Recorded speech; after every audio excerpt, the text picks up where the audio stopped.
Good evening, ladies and gentlemen. Welcome to another episode of Fast Break. I'm your host, truly Alex Atiachiska. We've been gone for a while, obviously, our little summer vacation as to other parts of the NBA as well. First and foremost, before I introduce anybody, we want to wish Clutch a happy birthday. Well, technically, a happy belated birthday because it was yesterday. It's today the 12th, but for him, it was yesterday because he's overseas. So he's a different time. So, Clutch, much love. We miss you. I hope you had a great birthday, and I hope to see you back soon, man. Without further ado, my man Justin. Justin, where in the world are you today? First off, happy birthday, Clutch. You from Pittsburgh, Pennsylvania. Woof. There we go. My man's a traveling man. And with us today, Brady Hawk. I do appreciate every time he comes on. He grants us some time from his busy schedule. And he's already talked about this. This has been a retouch topic. So I'm always grateful for him to come over and talk some hoops with us. What's up, Brady? How you doing, man? What's going on? Everything's good. Thank you guys for having me back. Oh man, always. You always have an open spot. Whenever you're bored or whenever you want to just repeat the same thing over and over, you come and talk to us. Yeah, I do that a lot. um, without obviously, I know the talks this summer. People, it's oversaturated at this point across the fan base. You guys have done multiple episodes in regards to this conversation, but the one thing I've always wanted to ask people, and I'll ask you, Justin, so you can follow up with me. Me and Justin are tired of talking about this topic over and over and over. But where were you when you found out about the legit chance of Dame being a member of the Heat, or when it became official that he requested the trade? Obviously, there was always rumblings before. There was nothing certain, but then when it became official, where were you? What was your initial reaction? Is that going to him or me? No, you first. You first, Brady. Okay, I was gonna say because it's funny because I was actually at the mall that day, and it Okay. was. I remember it was like I don't even remember what time it was at. It had to have been before 12. I want to say it was earlier in the day. Hmm. I remember I was at the mall and I saw it clicked in and I kind of got into the thing and I remember I went right home because I'm like, oh my god, Dame's gonna get traded to Miami. I got to get situated. And here we are 2 months later and it still hasn't happened. I could have stayed at the mall that day, to be honest. I'm still mad about that to this day. Um, but it You is could have set funny. him off for a few weekends, man.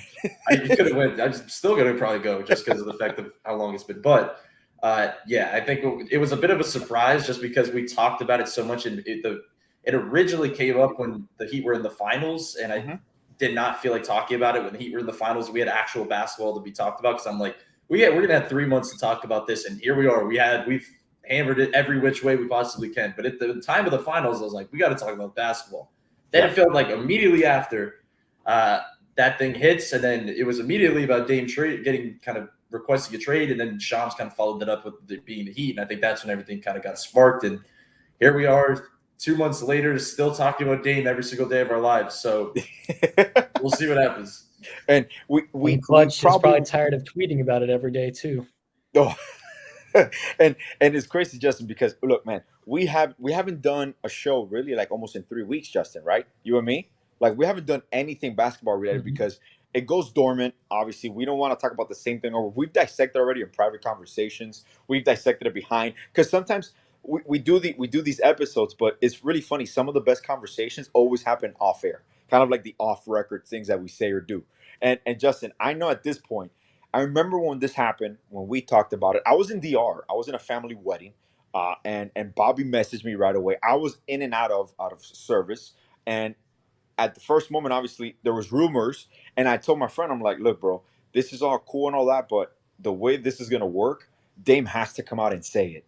And I go off that weekend, and I'm like, watch it just be happen. Like I'm in the random moment, and I was off for like 4 hours, and I get back, and I'm getting bombarded with messages and then messages on Twitter, now X or X Twitter, whatever. And now you're just like, holy shit, it actually happened.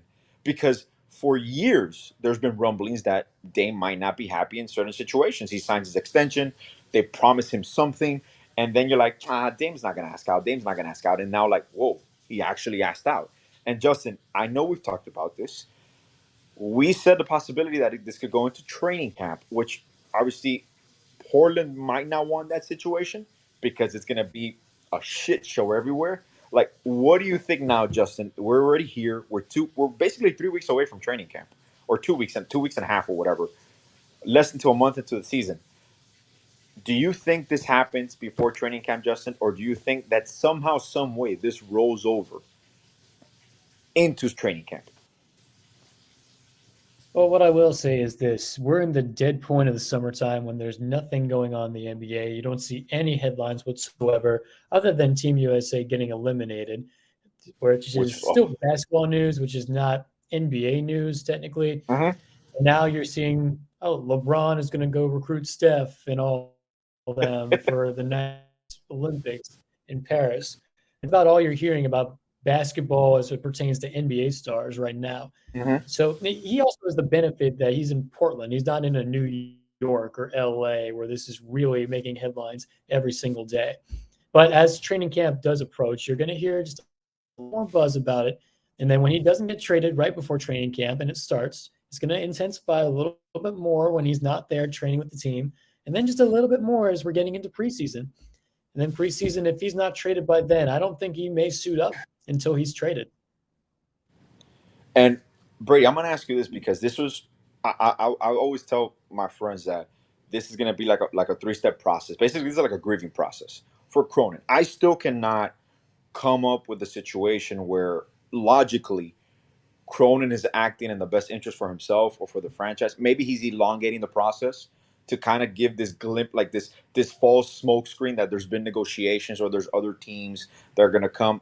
I know they've compared it at times to the Paul George situation, and I know OKC took a chance there. I think that's a different spectrum. Kawhi was only a 1-year deal that was left. Toronto went for it. They won. It brought a championship to the city, and we all know where that ended up. Is there a situation where you see this extending into training camp?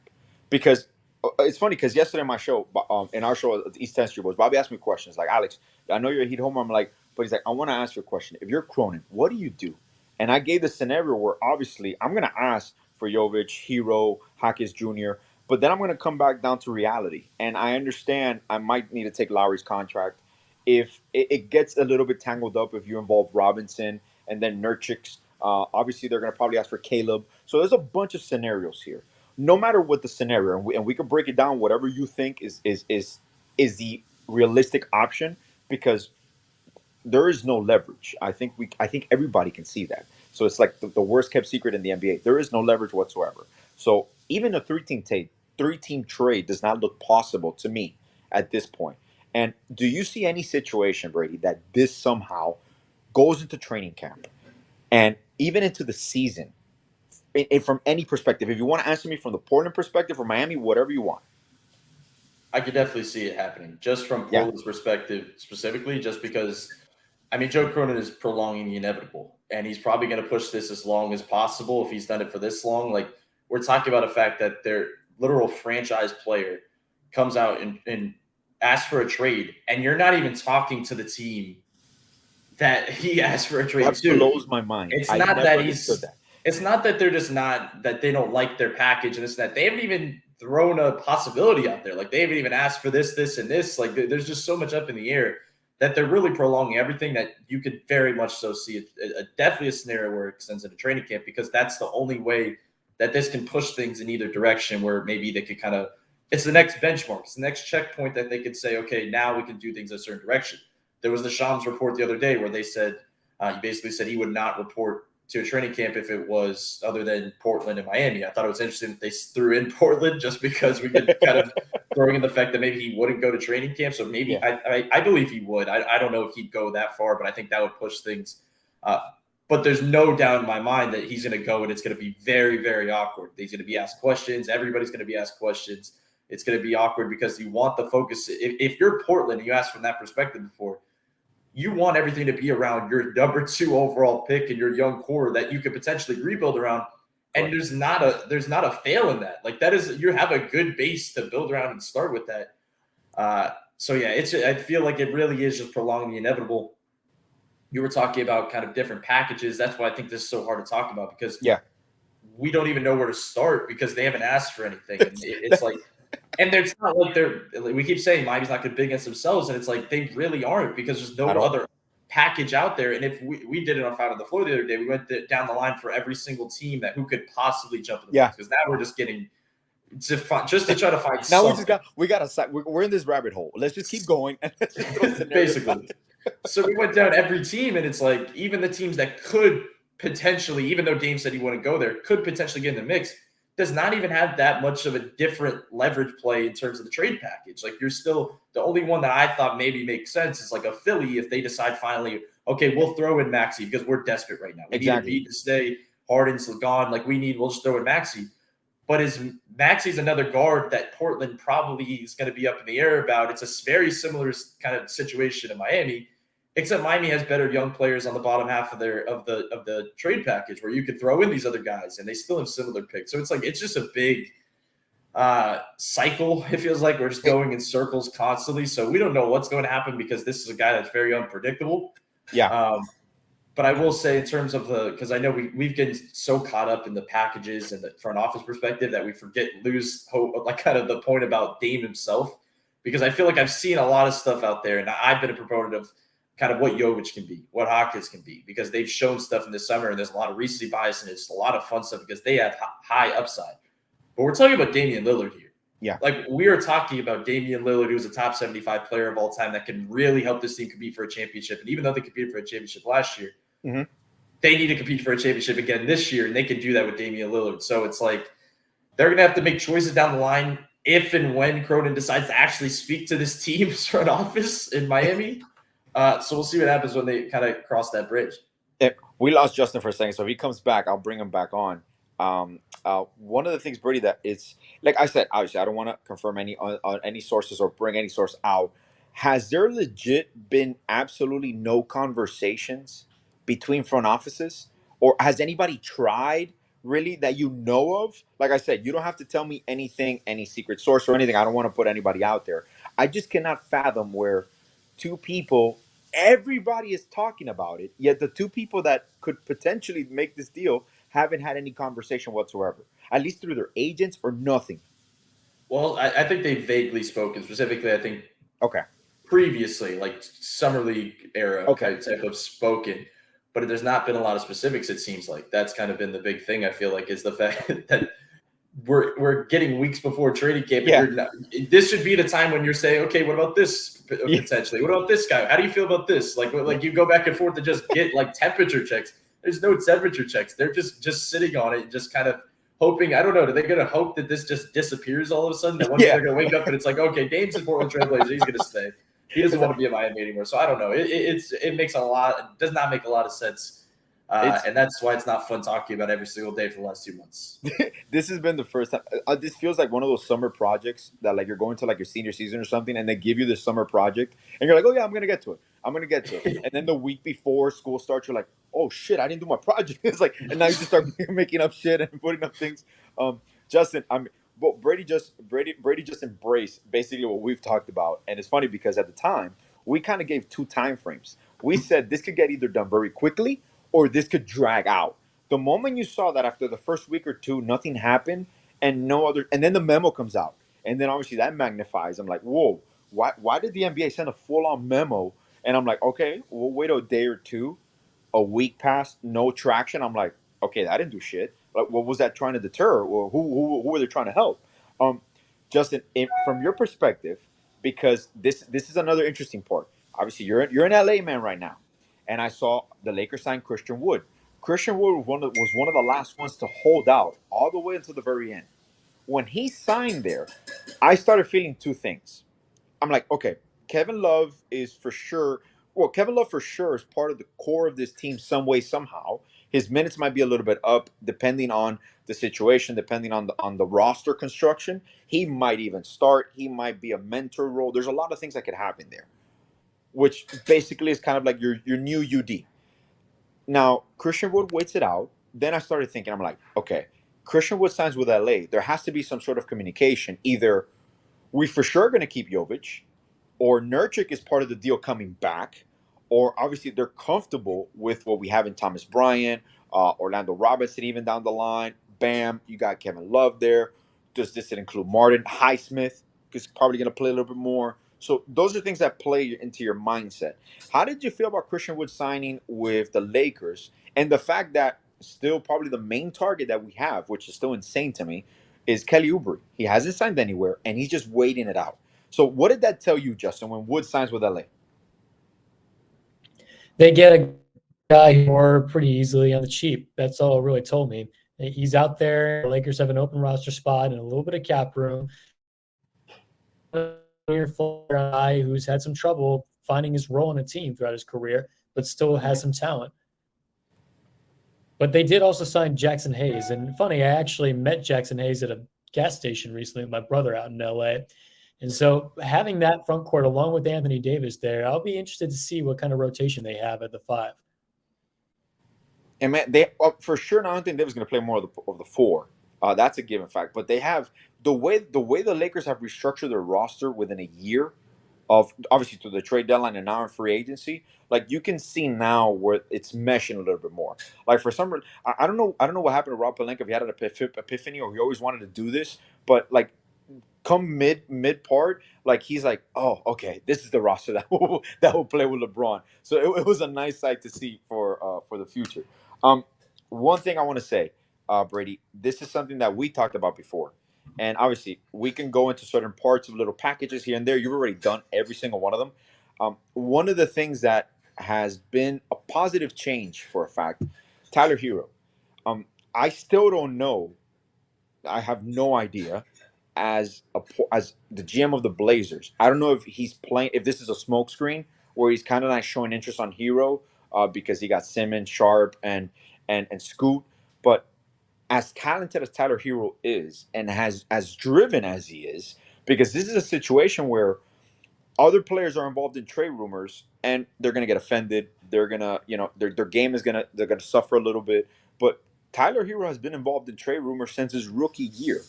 He was going to be traded for Harden, then he was going to be traded for Durant, and now back again, which this might be realistically the time that he's moved.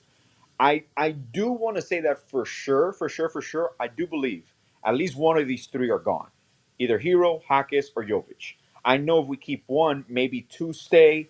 I don't know what you're feeling in regards to that because I know you've talked about the packages, but your personal inclination, what are you leaning to? If you're Cronin, you're the GM of the Blazers. What is the bottom line that you trade Dame for? Obviously, in consideration, he's a 33-year-old point guard. It's still Dame Lillard. It's still a massive contract. You have no leverage, and he's come out and said, "I don't want to be here anymore." Plain and simple. At this point, you're sacrificing possible relationships. You're sacrificing your job. You're sacrificing you're not going to sacrifice your fan base because the fans are always there, but the loyalty they have to your team, to you as a GM, your trust. So, what is the bottom line that you go if you're Joe Cronin? So I'll say I think the least, like Miami's definitely gonna have to go 2 of those 3 that you mentioned. Like I think 2 of the 3, and it's possible 3 of the 3, but obviously that's where things get a little weird.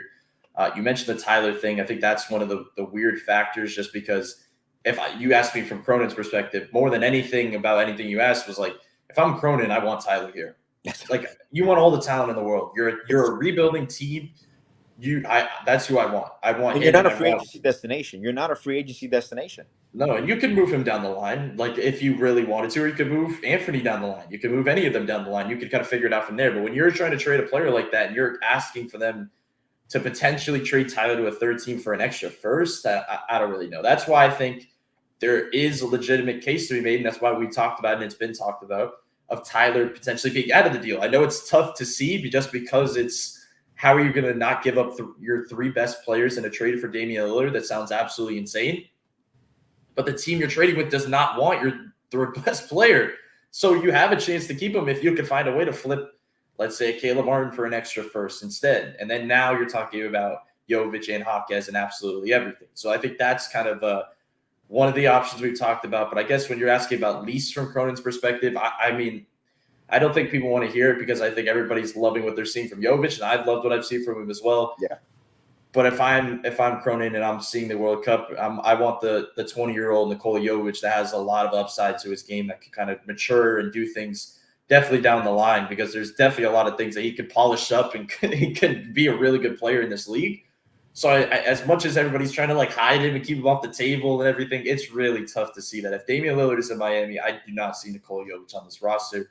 I mean, Hawkins, a little bit of a different story. Maybe you could keep him, but I think if push comes to shove, I know Portland's liked him in the past. I know that was a player that they've looked at before. So it gets a little weird. That's why I think the Tyler factor keeps coming up, because it's like he's the one guy where you're like, they don't want him. Like if they don't want him, you can kind of facilitate.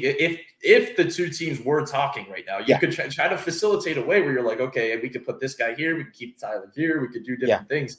And that's where things can get fun and we could talk about differently, but we're not even having any type of traction to be able to discuss it. But yeah, that's pretty much the core. You're kind of just picking between that bunch, but it's tough to see, because I know you mentioned one of the three. It'd be really tough for me to see Damian Lillard get traded here and only one of those three be out the door, kind of the other two still be Miami. And there's a package, for example, obviously, because when it comes to leverage and your assets, I was talking about it yesterday, is this whole offseason and the offseason before, Miami doesn't have attractive assets. And then you start analyzing and looking around the league. And what you mentioned is very valid. Out of the possible teams that do have assets, first, Dame is not going to go, because OKC can offer a farm if they want to. Orlando could offer packages. Dame's not going there. They're not close to contention reality. They want to develop their youth. They're not free agency destinations. So are you really going to give up any substantial assets when you risk the player arriving at training camp or not even reporting and requesting a trade right off the bat? So those are the things that people don't. I understand. Like, for example, is the same thing with the Dolphins fans.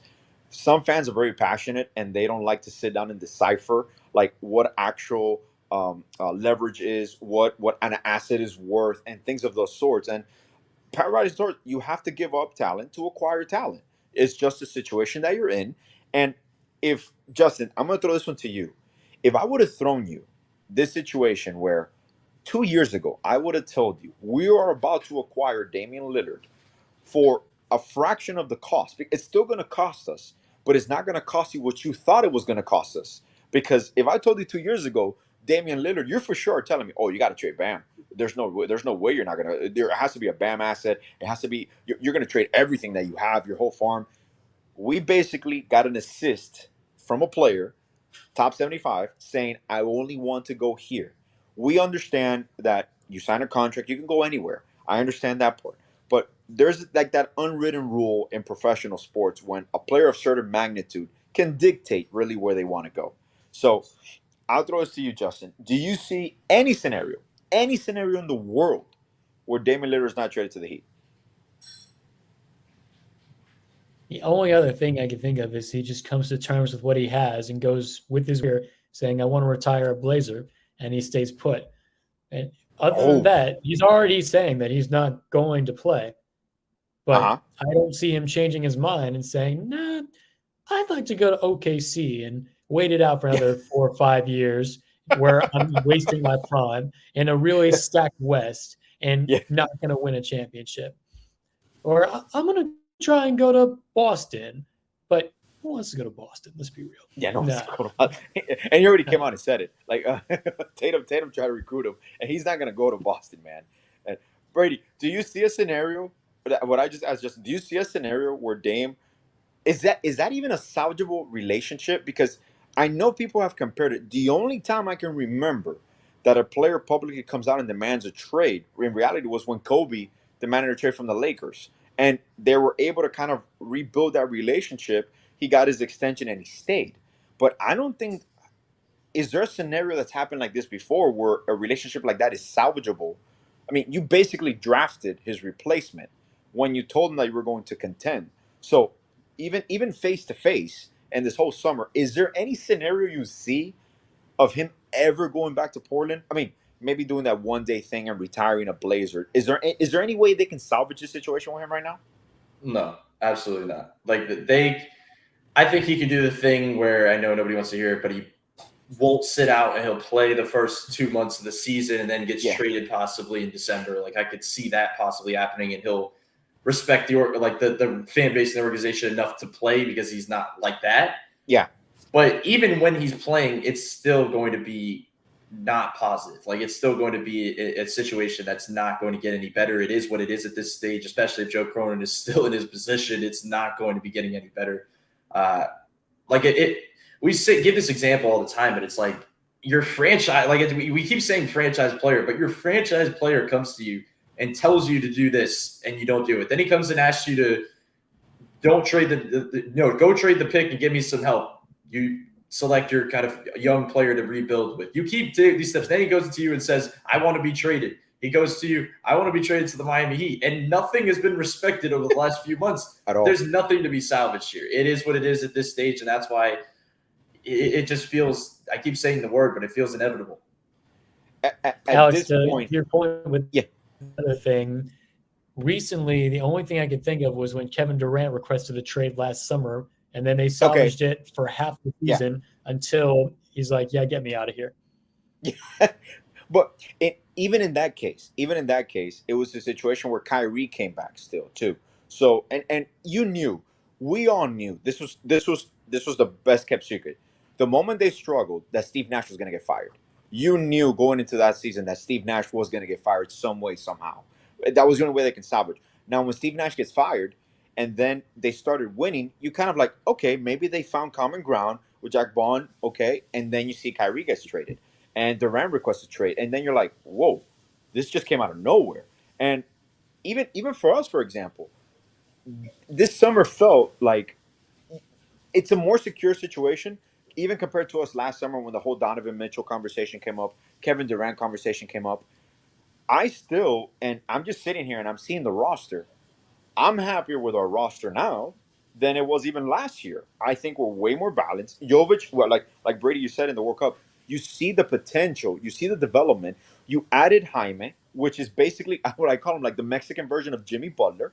He almost plays exactly like Jimmy. He has that demeanor. I mean, Bobby was the one that sold him to me. It's funny because I saw him and I'm like, oh, he's a little bit more athletic version than Max Strus. And then you really start seeing the film and I'm like, holy shit, this kid is a baller. This kid is a Heat player. And you kind of see that. And once again, Dame's situation doesn't come up. I'm happy with this roster. I'm super happy because I look at the East and I don't see the Celtics made an improvement. They made an offensive adjustment, but you lost your heart of the defense. So there you go, and you're sacrificing health, and now you're counting on eventually. My thing with the Celtics, I really think Tatum and Brown eventually they're going to be broken up. I don't think they can win a title with that tandem. They're too similar of a player, and they. I don't know. To me, I don't know. It's because they could coexist, but I don't think they can coexist in a championship level to that point. But Milwaukee didn't improve in any relatable form. You can count maybe the improvement Cavs when they signed shooting and Max Strus, Orlando developing. You have Detroit come up and coming, but they're not going to be a real contenders. So you start looking around, and then you find yourself prisoner of the moment, where this has been one of the surprises to me this whole offseason, where it's been relatively quiet, and people realize I'm like, guys, when it's quiet like that, that means something's going to go down. The Heat haven't moved certain pieces because they know the end game. Now, when we get to that end game, that's the situation where like, is Cronin waiting for Pat and Andy to like jump ship and try to get something? Like, they don't care. They'll wait this out, man. Like the Heat are trained in this. They're the masters of this. They're the master of acquiring the disgruntled, not a disgruntled player, because I know people misuse that word. I'm not saying he's disgruntled. He was straight up with his franchise, and he's done everything to the T. He hasn't done any blow up interview. He's been respectful in the media. So those are things that I still don't understand a psychological point, and I don't think this has ever happened, to my recollection, in NBA where there's no communication. Like you just said, Brady, this is a first for me because you've had situations where you're like, this guy's gonna get traded. Even Iverson in Philadelphia went to Denver, and even the Harden debacle, which to me gives more validity to the Dame situation where he's been firm. He's asked for one destination. He hasn't wavered, and Dame has never requested a trade before. This is his one and only time, and I'm pretty sure he's never going to request a trade again. This is just a situation where you have to have the way, like for example, OKC treated Russell Westbrook. That breakup was like a perfect scenario where your franchise respects the value of your player, and you knew it was time to go separate ways. So I'll sum it up to me. We're at the 30-minute mark. We're gonna end it early. Justin, prediction.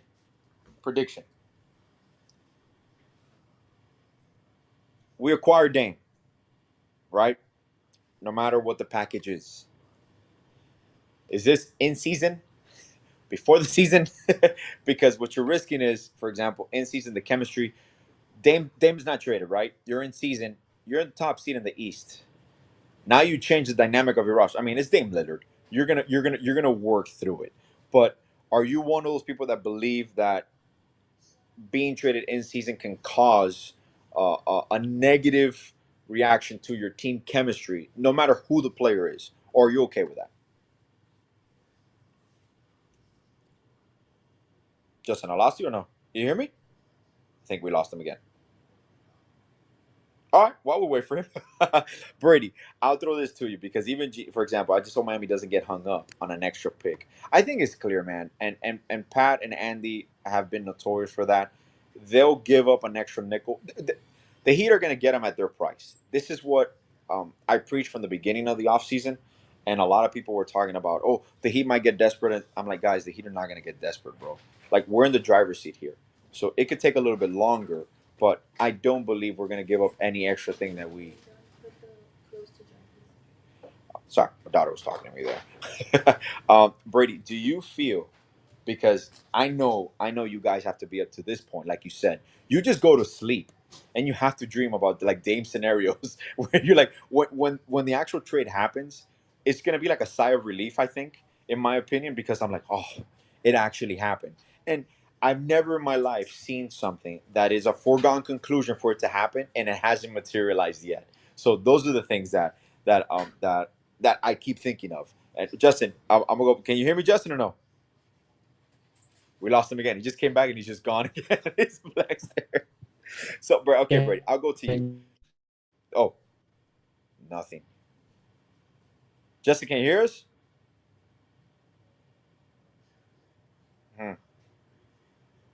Yeah, he can't hear us. All right, Brady, we'll go.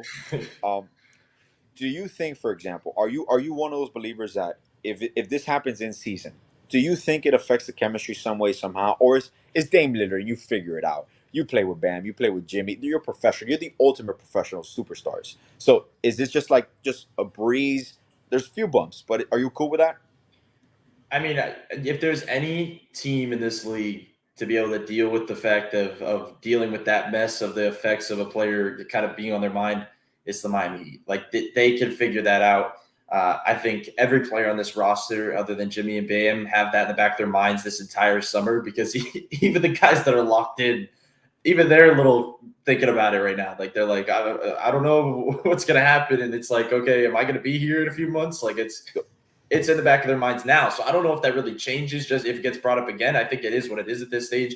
They're probably immune to it just like we are. Like they're probably just so used to it at this stage. If it pops back up, it pops back up. But we've seen it before. I mean, I think back to a few years ago when Duncan specifically was in all those trade talks. And then all of a sudden, the night of the trade deadline, he was in that big slump. Night of the trade deadline after he stayed in Miami, he had that big night. Like, so it's definitely weighs on people. It definitely happens. But this is a scenario that everybody around kind of just understands it. It's Damian Lillard. They know the scenario that they're in. That the few young guys, the few guys that salary fillers, I think those players that we know that we keep talking about, like they're aware of the situation once we get in there. But I don't know, man. It feels like you asked the question before about before season, in season. Like now we're kind of getting close that it still feels like I don't know what we're calling in season. Are we calling in season the first game of the regular season? Yeah. I don't know what we're calling that, but in season feels like a possibility. I'll say like that feels like a scenario that could happen just because you hit on it before, and I kind of wanted to finish with that because you said about kind of Miami.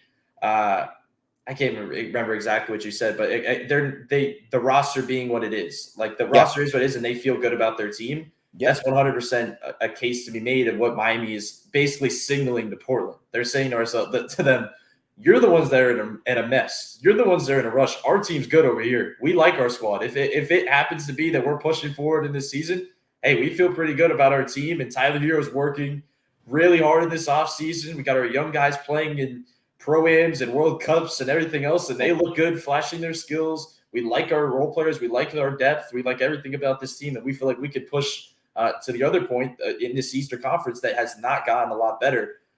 So all of that favors Miami. So like them having that mindset, them having this type of roster to fall back on, a roster that they are legitimately comfortable with. Because I think in the past when they've said we like our roster and they fall back on a roster, I don't know if that was exactly true in the past. I think that was kind of them telling themselves that. This is a scenario where I totally believe they do feel comfortable with this. They have the depth, they have the youth, they have veteran leadership, they have talent. So worst case scenario, they're saying to Portland, hey, we feel good, but if the time comes and we feel like it isn't inevitable, we'll take Damian Lillard. Well, and you see, one wildcard, Brady, and this is the last question I'm going to ask you because this is the way I felt. I was very impressed the fact that we were able to acquire Josh Richardson at the minimum. And I know when Josh was here before, we asked a lot of him at a younger age. I know he developed with us, obviously, Rook too. I was a big fan of Justice. I thought Justice could be a complimentary player as well now. But obviously, even with a Kelly Oubre, Kelly Oubre averaged 20 points last year. He's about to sign with us probably for the minimum or an exception, depending on how the salaries are allocated.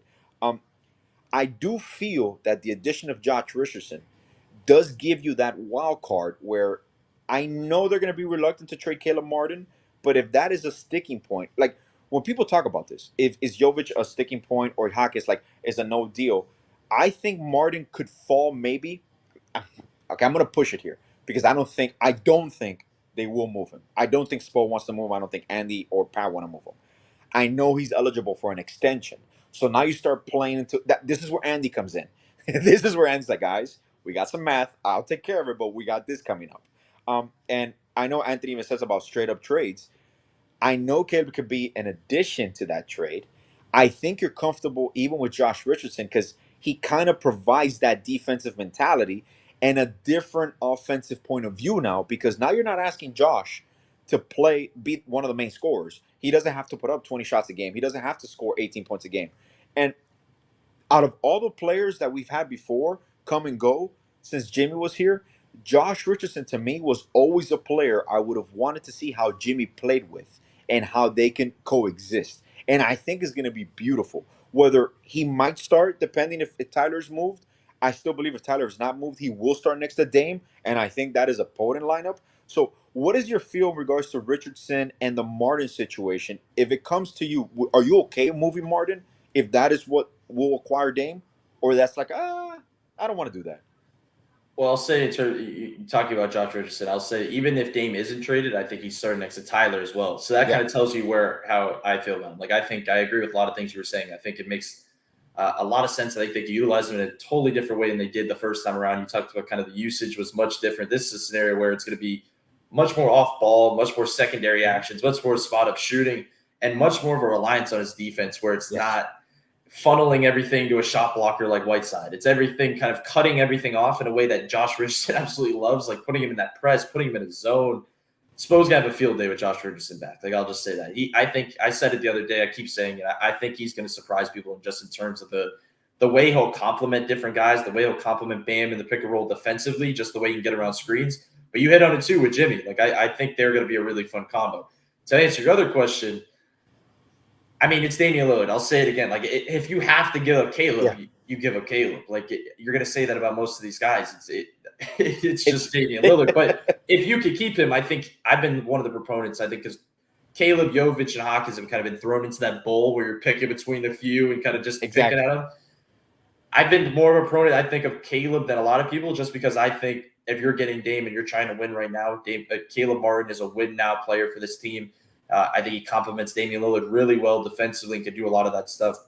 But if push comes to shove, I guess you could rely on Josh in similar ways offensively. I think more so, I think of Haywood Highsmith as more of a player of a filler just because I think of his defensive ability, Caleb, just the stuff that he was able to do. That's true. Moving him around the board a little bit just because of the I don't know if you're putting Josh on fours in a way where you could put Haywood on a 1, 2, 3, 4, probably a 5. You can probably guard all 5 positions if you feel like it on any given night. So I think that's going to be more important. But we'll see what happens. If Caleb does stay and he's able to kind of operate, I've been saying I think he's going to be in that 6-man role where he has a little bit more. Yes. He's going to be unleashed in a way where he could kind of do a little bit more offensively. I think there's much more to his offensive game. We saw that in the Eastern Conference Finals. I think they'll give him a little bit more isolation touches. He did a lot of that in college that I think that he could kind of get back to a little bit. And I think his bag is a little deeper than maybe we're used to. He can run a little bit of pick and roll. He could do a lot of different stuff. So I think in terms of when you look at that bench unit, you have Duncan, you have, let's say, Kyle will be kind of orchestrated, but you have Duncan, you have Caleb, you have the Haywoods, the Jovic, the Hawkins, the Orlandos, Thomas Bryant grouping. But among that grouping, you need a creator of some kind. And I think the guy that they're looking at that lineup and saying, they're saying, Caleb, you're going to be that guy for us if we don't have Dame on this roster. You're going to be the guy that kind of could do certain stuff scoring-wise off the bench. So if they do keep him, I think that's the way they'll kind of unleash him. And I'll end it on that. And you mentioned Kyle, and this is I just want to squeeze this one in because to me, I know if Kyle is part of the deal, he might be bought out, end up on another team. If he's not part of the deal, he's an expiring contract, really, and he flourished in the role off the bench, but basically orchestrating that second unit offense where he's creating because he does make people better around him. He's not going to give you the production that Kyle Lowry was going to give. That's what, unfortunately, when you attach a number to a player and you really like you made it to a piece, Jimmy, and you thought he could be a final piece, but that was kind of like, okay, Jimmy, you really want him? All right, let's go get him. Let's go run with him, and we'll give this opportunity to you. Obviously, it backfired for personal reasons, which, like I always said, I always respect Kyle Lowry as a competitor. And he's been an ultimate professional here. I mean, nothing has leaked. We don't know anything as fans in regards to what really happened with him the first couple of years. He was overweight, and he accepted his role. And I thought it was a perfect situation with Gabe at that moment. And obviously, we lose Gabe, we lose Max. If he's not moved, do you see him playing the backup point guard role to a Dame Lillard and just flourishing there and just playing out his contract? Is that a real possibility, man? Or are they gonna find some way somehow to include Kyle in a deal some way somehow, just to move him? Number one, I think once again, once we get to the talking stage of this whole trade deal, I think they're going to do their absolute best to include Kyle in the deal over Duncan because I think Duncan makes a whole lot of sense for this roster if Damian Lillard is on it. Like I think they could do a lot of stuff with Duncan on this roster. I think that would be extremely fun to see. And an affordable contract in modern day NBA. It's not a bad contract anymore, and it's getting closer to the expiring range. Like it's getting closer to that time. But if you do have to include Duncan, which has been kind of the proposed deals for some reason, I do think Kyle could play a backup role. I think he would accept that role. He's accepted it behind Gabe Vincent. I would care to guess that he'd accept it behind Damian Lillard as well. Without opposition. I mean, I think it gives you a better chance to win a championship, man. I mean, it does. He's played well in that role. You look back at some of his best games in Miami, if you go back and look, is the games where he's playing with absolutely nobody. Like when he's playing with a bunch of the undrafted two-way guys. I remember there was a game against the Wizards. There was a bunch of those games when he could just kind of play his own game, get the ball to them, kind of just be a little bit more higher usage than usual, play a little freer. He's looked good. And I think they're going to do their best specifically this season if he's on the roster either way to really hold him off in terms of the minutes, kind of just preserve him in a way for the playoffs. They're not going to push him hard in the regular season. Yeah. But I don't think they need a lot from him. I just think they need him to play a certain backup point guard role just to be stable. Like they preach stability at the point guard position. Why do you think Drew Smith is still on this roster and is in a two-way slot? They love stability at the point guard position. So they like what Kyle can do potentially as a backup point guard. So if he's here behind Dame, I think it makes a lot of sense. But I will still say I think they're going to try and find a way to keep Duncan because I know I would. I think that's the guy Spo would be asking for. Oh, man. And Duncan should have been playing way more last year. Highsmith should have been playing against the Denver. Those are things that you will always ask. And it's funny when you say stability at point guard. One of the greatest things that even with a current lineup, even, for example, if you have a Jovic, you have arguably 4 players that at any given moment can run the point for you. You got Bam, you got Butler, you got the Hero, you got even Jay Rich at times, you got Caleb. There's so much versatility, but like you mentioned, we won't know until this happens what our final roster looks like. So there's a lot of moving parts. Even Cameron Payne they talk about. I love Bougier. I think he might eventually be part of the rotation down the line in emergency situations. Possibly next year. Oh look, here we go. Just one question for you, Brady. Do you think they'll prefer Drew Smith and Bougier over potentially going after Payne? I wonder with this one. I'll let Brady answer this one. I think I'll just say I really do believe they're going to trust their developmental process over a lot of those guys. Like if they wanted a campaign, they would have got a campaign already. If they wanted a lot of those guys in the market, they would have got them. They feel comfortable with the guys they can develop. And I'm not saying it's going to be Boye or Drew Smith. It could be another guy. There's always these couple guys that are going to pop up. They're lurking, waiting for that guy to pop up. But they do like those guys. I know they do. Those are guys that they like and can potentially see playing in certain roles. And as what they preach is the fact that, they lost Max and Gabe, but what were Max and Gabe 2 years ago? They were Drew Smith and Jamari Boye. So exactly. So I think yes, I do think that they would lean in that direction. And you got some exhibit 10s. You got Jamal Cain. You got Orlando Mhm. Robinson. There's so many things that I have never been, and I've been watching Miami Heat basketball since 94, 95, and this is somehow, some way, the most balanced roster I've really seen at times. And I'm talking about even championship rosters before. They were older, but this has a perfect blend. And obviously, with the possibility of Andy Dame, that just puts you above the top. And Dame, a 33-year point guard, coming off arguably the best season he's ever had. And he was relatively healthy. So those are always positive. And I know we lost Justin, but on behalf of all of us, Brady, I want to thank you for always being so kind with us, sharing your basketball knowledge. And I know this has been, like I said, a regurgitated topic throughout the summer. So you talked about it once more. I hope for your sanity and for everybody's sanity over there at Five Reasons Sports, this trade is culminated within a free 2 weeks, so you guys can take a deep breath. And then we just throw all the fun lineups around. That'll be the good time. For sure. That'll be my time to talk. I can't wait to talk about the actual basketball again. I hate the offseason. I just Oh want to no, talk I know, about I man. want to talk about basketball again. But no, I appreciate you having me on. No, thank you, man. And for those, I mean, if you haven't heard, you have to be living under the rock. Brady is one of the best that breaks down X's and O's and tendencies that people don't even come to grips with. He'll predict it, and it will happen. So I got to give you mad props. Keep doing what you're doing, man. Much love from all of us here. Much appreciation, and thank you for sharing time with us. Okay, man. Yeah, thank you, man. Appreciate you. All right, Miami, for everyone out there, just wait it out a little bit more. This could be resolved in 2 weeks. This might be resolved in a month, 2 months. We don't know. But for us here at Fast Break and for Finch Talk Sports Network, remember to like, share, and subscribe. Thank you all for tuning in. Have a great night, Miami. Be safe.